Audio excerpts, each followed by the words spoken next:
स्वामी, संसार का ये कैसा नियम है, जब इंसान सुख में होता है तो पूरी दुनिया उसके साथ खड़ी होती है, लेकिन जैसे ही उस पर बुरा वक्त आता है तो उसके अपने भी मुंह फेर लेते हैं।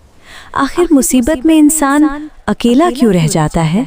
क्योंकि पार्वती, ये दुनिया परछाई की तरह है। जरा अपनी परछाई को देखो। जब तक तुम रोशनी में हो, परछाई तुम्हारे साथ साथ चलती है, लेकिन जैसे ही अंधेरा आता है, तुम्हारी अपनी परछाई भी तुम्हारा साथ छोड़ देती है। जब तुम्हारे शरीर का हिस्सा परछाई ही अंधेरे में वफादार नहीं, तो तुम दूसरों से क्या उम्मीद करती हो? अकेलापन सजा नहीं, ये संकेत है कि अब तुम्हें अपनी रोशनी खुद बननी है। सत्य है प्रभु, अंधेरे में सब गायब हो जाते हैं, लेकिन दूसरा प्रश्न, सफलता मिलने से पहले इंसान को इतना तड़पना क्यों पड़ता है?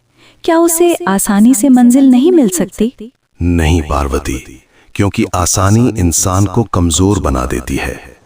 उस तितली को देखो, उसे कोकून से बाहर आने के लिए बहुत जोर लगाना पड़ता है। अगर मैं उस कोकून को खोल दूं और उसे बिना मेहनत के बाहर निकाल दूं, तो उसके पंख कभी मजबूत नहीं होंगे, वो कभी उड़ नहीं पाएगी।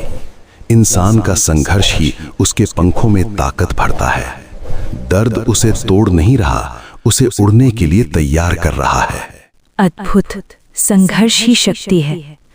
अंतिम प्रश्न प्रभु, जो लोग चुपचाप मेहनत करते हैं, दुनिया उन्हें नाकाम क्यों समझती है? उनकी मेहनत किसी को दिखाई क्यों नहीं देती? क्योंकि निर्माण हमेशा शोर के बिना शांति में होता है।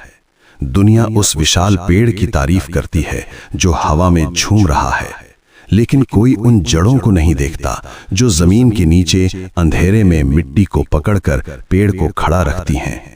अगर जड़ें बाहर आकर दिखावा करने लगें तो पेड़ गिर जाएगा। सफल व्यक्ति वो है जो जड़ों की तरह गुमनाम रहकर भी अपनी पकड़ मजबूत रखे। हे महादेव, आज जीवन का सार समझ आ गया। साथ छोड़ना परछाई का धर्म है, संघर्ष करना तितली की उड़ान है, और चुप रहना जड़ों की ताकत है। हर हर महादेव।